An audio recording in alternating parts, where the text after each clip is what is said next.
آج یہ کیسے انقلاب ہوا کہ یزید جیسے ملعون نے اہل بیت علیہ السلام کو آزاد کر دیا؟ جو بالکل ترس نہیں کھاتا تھا، جس کے دل میں کوئی رحم نہیں تھا، کیوں اس نے آزاد کیا؟ میں یہ مفہوم پیش کرنا چاہتا ہوں مصائب سے پہلے.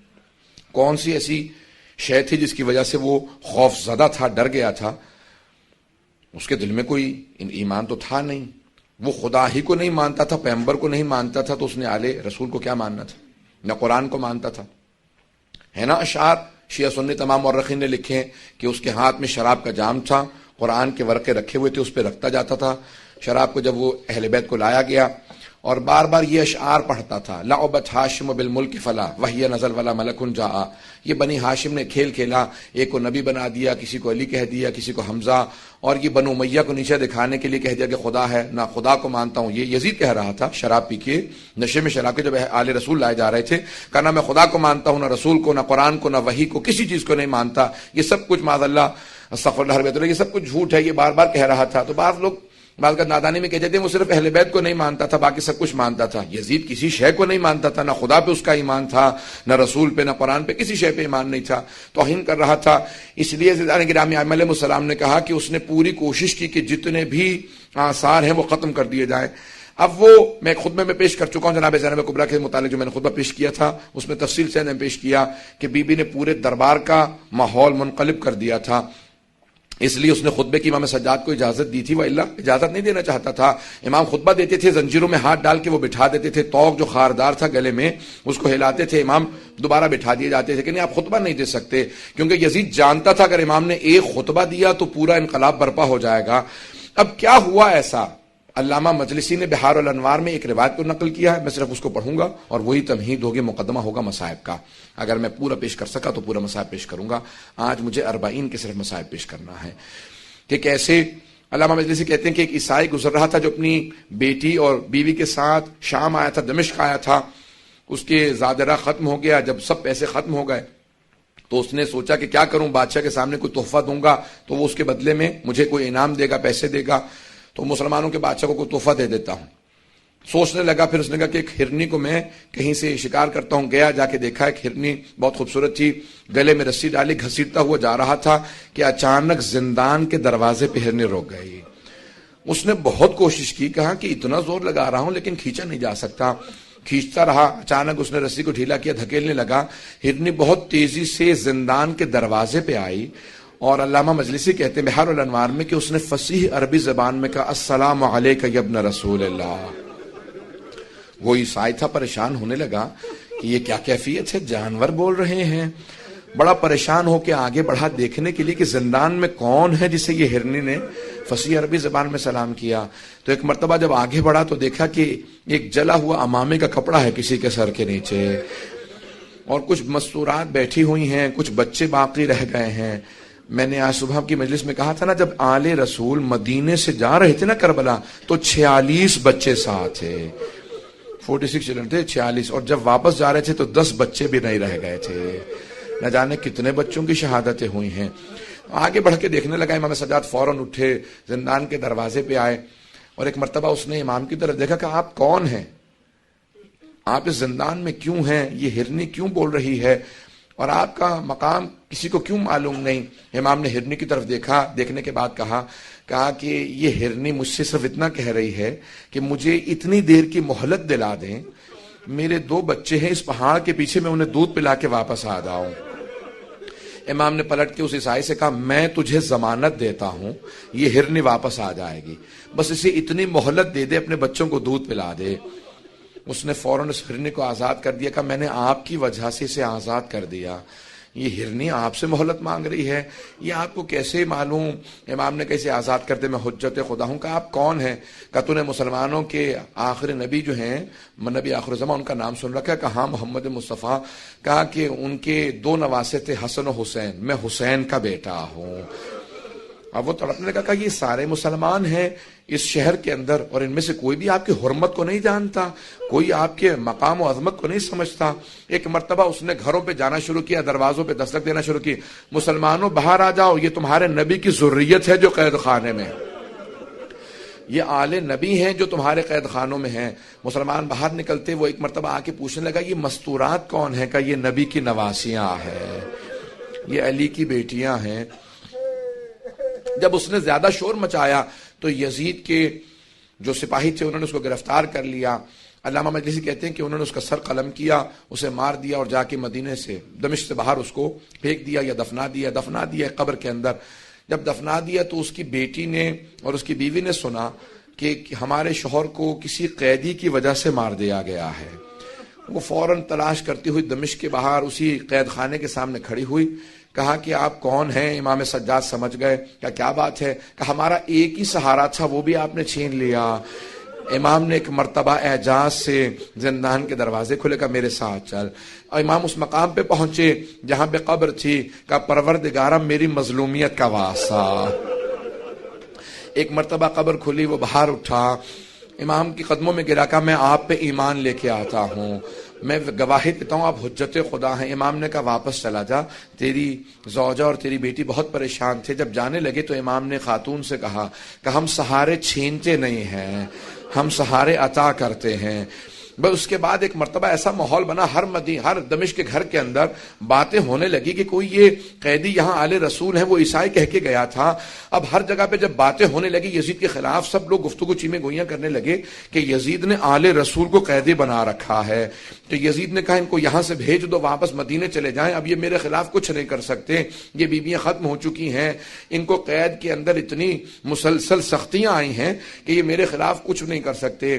ایک مرتبہ اس نے کہا کہ میں آپ کو آزاد کرنا چاہتا ہوں. میں آپ سے سوال کروں, اگر کسی دو گروہوں میں جنگ ہو, شرائط وہ رکھتا ہے جو جیتتا ہے, شرائط وہی رکھتا ہے جو جیتتا ہے. تو ایک مرتبہ یزید نے کہا میں آپ کو آزاد کرتا ہوں. امام سجاد نے کہا ہماری کچھ شرائط ہیں, شرائط پوری کر دے, ہم واپس چلے جائیں گے. کہا کیا شرائط ہے؟ کہ پہلی شرط ہے شہداء کے سروں کو واپس کر دے. دوسری شرط یہ ہے کہ جو تبرکات لوٹے تھے تبرکات کو لوٹا دے. اور تیسری شرط یہ ہے کہ ہمیں یہاں پہ رونے کے لیے ایک مکان دے دے, ہم اب تک کھل کے رو نہیں سکے ہیں. بس بھئی آپ پہ اور مجھ پہ تو کوئی پابندی نہیں ہے, بیویوں کے گریے پہ بھی پابندی تھی. آج سنیں گے مصائب کو, بس بھی بس ایک چراغ رہنے دیجئے گا. اب سنیں گے مصائب کو, یہ چراغ بجھا دیے گئے تاکہ کوئی رونے میں حیا نہ کرے, کوئی رونے میں شرم نہ کرے. لیکن پھر بھی کچھ دیر بعد یہ چراغ جلا دیے جائیں گے, ہمیشہ تاریکی نہیں رہے گی. ایک 3.5 برس کی بچی تھی, وہ ہمیشہ یہی سوال کرتی تھی, اماں دوبارہ کبھی چراغ بھی جلیں گے, کبھی روشنیاں بھی ہوں گی. بس بھئی ایک مرتبہ مکان دیا کہ آپ یہاں پہ گریا کر سکتے ہیں. ساری بیبیاں زمین پہ بیٹھی گریا کر رہی تھی, روتی جاتی تھی. کوئی مصائب پڑھنے والا نہیں تھا. ایک بی بی آواز دیتی تھی واہ حسین, ساری بیبیاں رونے لگتی تھی. جب خاموش ہوتی دوسری بی بی کہتی واہ عباسا, پھر جب خاموش ہوتی کوئی بی بی کہتی واہ علی اکبرا, پھر کوئی کہتی واہ علی اصغرا, واہ قاسمہ. بس شہداء کے نام آتے تھے, مصائب ذہن میں آ جاتے تھے. کسی کا لاشا پامال ہوا ذہن میں آتا تھا, کسی کے چھوٹے سے لاشے کے گلے میں تیر لگنے کے مصائب ذہن میں آتے تھے. میں اب تفصیل میں نہیں جاؤں گا, تیزی سے آگے بڑھ رہا ہوں عزیزان گرامی. بس بھی ایک مرتبہ شہداء کے سروں سے متعلق کہا تھا نا امام سجاد نے, پہلے تبرکات واپس آ رہے تھے, پہلے تبرکات. ایک چادر تطہیر آئی, جناب زینب آگے بڑھی, کہا لاؤ میری ماں کی چادر مجھے واپس کر دو. اتنے میں 2 چھوٹی چھوٹی بالیاں آئے, ساری بیویوں نے جناب رباب کو دیکھا, سمجھ گئیں کہ بالیاں جس بی بی کی تھی اب وہ نہیں رہی. یہ بالیاں لائی گئیں, جناب رباب نے تڑپ کے بالیوں کو لیا, کہا جس کی بالیاں تھی اب وہ نہیں رہی. اتنے میں ایک آدمی ایک انگوٹھی لے کے آیا. امام سجاد سے جناب زینب نے پوچھا بیٹا سجاد یہ کس کی انگوٹھی ہے؟ کہا پھوپھی اماں میرے بابا کی انگوٹھی ہے. جب بجدل انگوٹھی اتار رہا تھا نا, انگوٹھی اتر نہیں رہی تھی, اس نے خنجر نکالا, انگلی کو کاٹو, اور انگوٹھی اتار کے لوٹ کے لے گیا. اجرکم اللہ, اجرکم اللہ. کوئی بخل نہ کرے, بلند آواز سے روئیے گا. امام سجاد کہتے ہیں میرے بابا پہ ایسے گریا کرو جیسے ایک بوڑھی ماں جوان بیٹے پہ روتی ہے.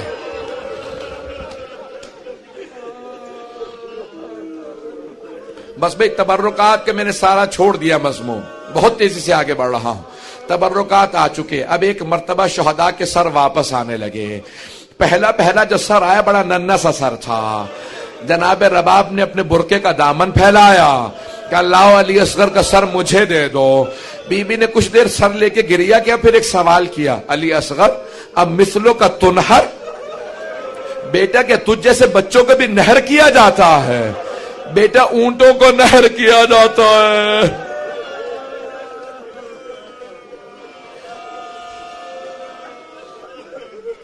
اتنے میں ایک سر آیا جو بہت خوبصورت سر تھا، جناب لیلا نے کہا لاؤ علی اکبر کا سر مجھے دے دو۔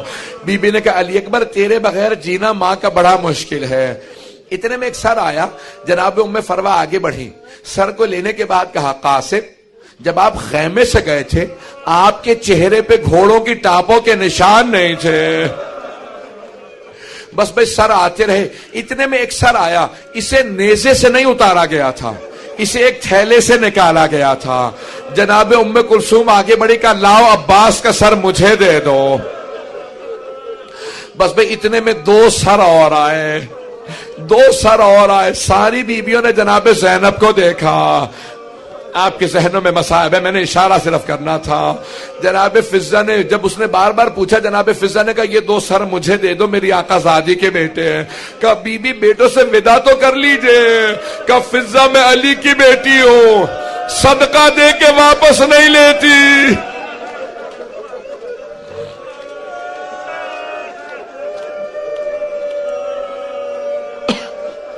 بس بھئی ایک مرتبہ ایک ایسا سر آیا، ساری بیبیاں تعظیم میں کھڑی ہو گئیں۔ جناب زینب آگے بڑھی کہ لاؤ میرے ماں جائے حسین کا سر، مجھے میرے بھائی کا سر دے دو۔ ساری بیبیوں نے حلقہ باندھا، بلند آواز سے گریہ کرنے لگی، ماتم کرتی جاتی تھی بیبیاں۔ بس بھئی ایک مرتبہ 3 دن تک بیویاں روتی رہیں، گریہ کرتی رہیں۔ امام سجاد نے اعلان کیا کہ پھوپھی اماں سب بیویوں سے کہتے ہیں کل صبح ہم مدینے واپس چلے جائیں گے۔ صبح نمودار ہوئی، میں نے 2 جگہ یہ مصائب پیش کیا، صرف یہ ایک جملہ پیش کر رہا ہوں وہاں اپنے مصائب سے۔ جیسے صبح نمودار ہوئی تو جناب زینب سے امام سجاد نے پوچھا پھوپھی اماں بیویاں تیار ہیں؟ جناب زینب نے کہا بیٹا سجاد سب بیویاں تیار ہیں، لیکن آپ کی ماں رباب کا کچھ پتہ نہیں ہے، نہ جانے رباب آج صبح سے کہاں چلی گئی ہیں۔ امام سجاد نے کہا پھوپھی اماں مجھے پتا ہے میری ماں کہاں گئی ہے، بیویوں سے کہیں تیار ہو، راستے سے ماں کو لے لیں گے۔ جب چلے تو جناب زینب نے کہا بیٹا سجاد یہ راستہ تو زندان کو جاتا ہے۔ کہا پھوپھی اماں میری ماں زندان کی ایک قبر سے ودا کرنے گئی ہے۔ جیسے ایک ماں بچے سے لپٹ کے روتی ہے نا، جناب رباب قبر سے لپٹی ہوئی تھی، بار بار کہتی تھی سکینہ تمہیں سب سے زیادہ شوق تھا مدینے جانے کا، بیٹی اٹھو ہم مدینے جا رہے ہیں۔ امام سجاد آگے بڑھے، ماں کا بازو تھاما، جناب زینب نے بازو پکڑا کر رباب جو چلے جاتے ہیں ان کے ساتھ دنیا سے نہیں چلے جاتے، رباب صبر کرو۔ بس بھئی اٹھی بیبیاں چلیں۔ ایک مرتبہ جیسے دمشق سے قافلہ باہر آیا نا تو جناب زینب نے آواز دی بیٹا سجاد ذرا قافلے کو رکوا دیجئے۔ قافلہ رک گیا، بی بی نے ساری بیبیوں سے کہا، جناب زینب نے بیبیوں ذرا دوبارہ دمشق کا رخ کرنا۔ سب بیبیوں نے دمشق کا رخ کیا۔ جناب زینب نے ہاتھوں کو اٹھا کے کہا کہ بیبیوں گواہ رہنا، سکینہ میں چھوڑ کے جا رہی ہوں، بیٹی میں وعدہ کرتی ہوں میں واپس آؤں گی۔ بس بھئی سب بیبیاں تڑپنے لگی، رونے لگیں۔ امام سجاد نے قافلے کو دوبارہ چلا کر قافلے کو چلا دو۔ ایک ایسا مقام آیا کہ جہاں پہ جو قافلے کے ساتھ چل رہا تھا اس نے آواز دی کہ سید سجاد ہم ایک ایسے مقام پہ ہیں یہاں سے راستہ مدینے بھی جاتا ہے کربلا بھی جاتا ہے، بس کربلا کا نام سننا تھا۔ ساری بیبیاں تڑپنے لگیں کہ سجاد ہم لاشیں چھوڑ کے آئے تھے، ہمیں کچھ دیر کے لیے کربلا لے چلو، ہم قبروں کی زیارت کرنا چاہتے ہیں۔ امام سجاد نے کہا ہمیں کربلا جانا ہے۔ کربلا چلنے لگے، جب راستے میں کربلا کا نام آیا ہر بیوی تڑپ رہی تھی، کسی کو اپنا شہید یاد آتا، کسی کو اپنا بچہ یاد آتا، کسی کو کوئی یاد آتا، کوئی بھائی کو یاد کر رہی تھی۔ ہر بیوی تڑپ رہی ہے. وہاں جناب جابر عطیہ رسول خدا کے صحابی کے ساتھ دونوں صحابی پہنچے. جیسے ہی پہنچے نا تو کربلا میں پہنچے. جناب جابر نابینا ہو چکے تھے. عطیہ سے اپنے غلام سے کہا کہ مجھے حسین کی قبر پہ لے چل. کہا قبور ہیں لیکن نام نہیں لکھے ہوئے, پہچانا نہیں جا رہا کون سی قبر کس کی ہے.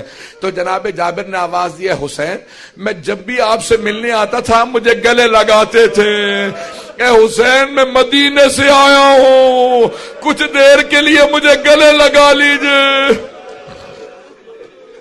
جناب جابر ابھی تڑپ ہی رہے تھے کہ اتنے میں جناب جابر کو محسوس ہوا کہ قافلے کے آنے کی آہٹ محسوس ہو رہی ہے. بس بھئی 5 سے 7 منٹ کی زحمت دوں گا, زیادہ مصائب نہیں پڑھوں گا. آج تابوت ہے نا سید الشہداء کا, کوئی رونے میں بخل نہ کرے. آج جب تابوت پہ آپ پرسہ دیں گے نا تو 3 بیبیوں کو پرسہ دے دیے گا.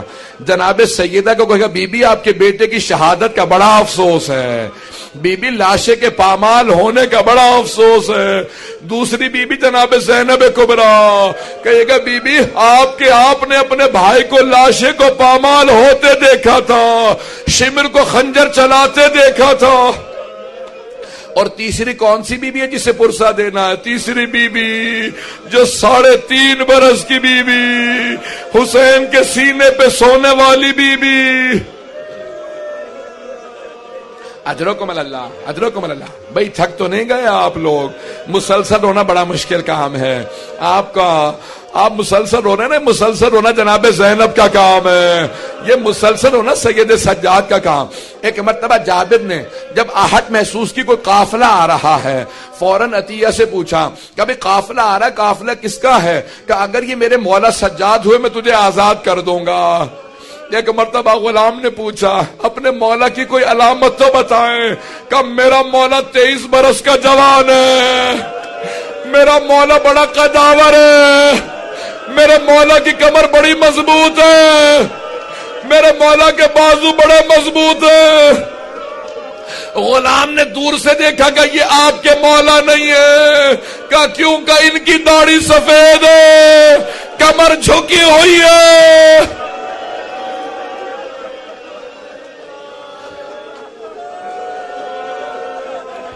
اجرکم اللہ. بس بھئی وہاں سے امام سجاد پھپھیوں کے ساتھ چلتے ہوئے آ رہے ہیں. میں ایک سوال کروں آپ سے, ذرا رک جائیے. آپ نے دیکھا خدا نہ خواستہ اگر کسی گھر میں کسی بزرگ کا انتقال ہو جائے تو سب جاتے ہیں بیٹوں کو پرسہ دیتے ہیں. امام سجاد کو کسی نے امام حسین کا پرسہ نہیں دیا تھا. امام کربلا کے بعد سے تڑپ رہے تھے مجھے کوئی گلے لگائے, مجھے کوئی میرے بابا کا پرسہ دے. کوئی کہے سجاد آپ یتیم ہو گئے, آپ کی پھپھیوں کا پردہ چھن گیا. کسی نے گلے نہیں لگایا تھا.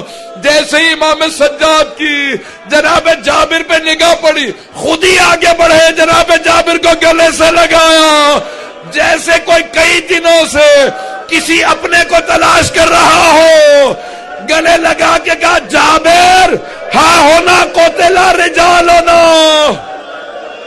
جابر اس سرزمین پہ ہمارے مردوں کو ذبح کیا گیا. جابر میرے بابا کے لاشے پہ گھوڑے دوڑائے. جابر میری پھپھیوں کے پردے چھنے, میری چھوٹی بہن کو تماچے لگے. جابر میرے گلے میں توق تھا, ہاتھوں میں زنجیریں, پاؤں میں بیڑیوں, نبی کی نواسیاں شرابی کے دربار میں گئی.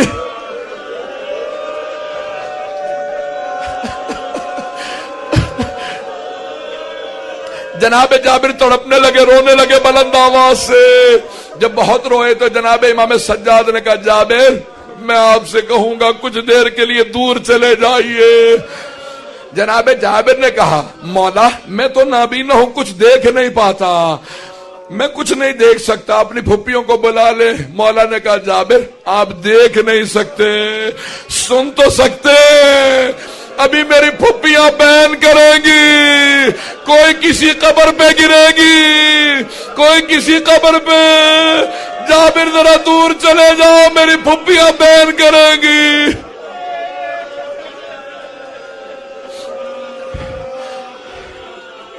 بس بھی آواز آئی جناب زینب کی, بھائیا میں جب بھی آتی تھی آپ کھڑے ہو جاتے تھے, بھیا میں شام سے لٹ کے آئی ہوں، بھیا کوئی بھی اچھی حالت میں نہیں، سب بیمار ہے، بھیا میرے پاؤں زخمی ہے، بھیا مجھے گلے لگا لو۔ اجرکم اللہ۔ بس بھئی امام سجاد نے پھپھی کا بازو تھاما۔ جب جناب زینب نے پوچھا بیٹا سجاد مجھے کچھ دیر کے لیے میرے بھائی کی قبر تو دکھا دو، امام سجاد آگے لے گئے، جناب زینب قبر پہ بیٹھ کے رونے لگیں، ساری بیویاں امام حسین کی قبر پہ گر گئیں، روزے سے لپٹ کے سب رو رہی تھی۔ امام سجاد نے دیکھا اگر ایسے بیویاں روتی رہی نا تو روتے روتے کوئی بیوی مر جائے گی۔ امام سجاد بڑھے، پھپھی کا بازو تھاما، کا پھپھی اماں بس کیجئے، سب بیویاں کھڑی ہو جائیں، بس امام کا حکم تھا، سب رک گئیں۔ جیسے جناب زینب کھڑی ہوئی، بی بی نے فوراً پوچھا بیٹا سجاد یہ میرے بھائی کے ساتھ والی قبر کس کی ہے؟ مولا سجاد نے کہا یہ میرے بھیا علی اکبر کی قبر ہے۔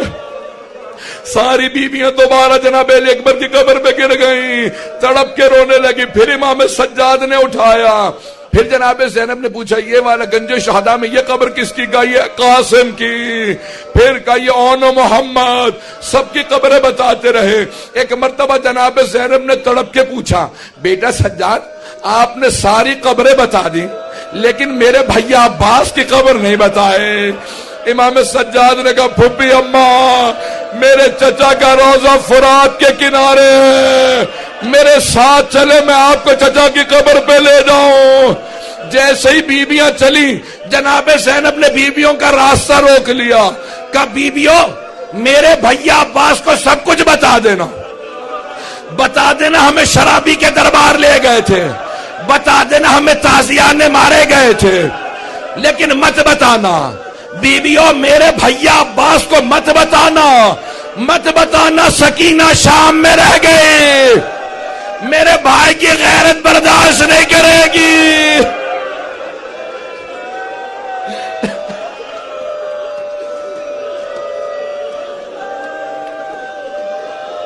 بس بھئی تابوت برآمد ہونے والا ہے، اگر 2 منٹ کی زحمت دوں، اگر سب میری طرف دیکھیں گے تابوت آ گیا، بس بھئی 2 منٹ کی زحمت دے رہا ہوں، سب میری طرف دیکھیں گے تابوت آنے والا ہے۔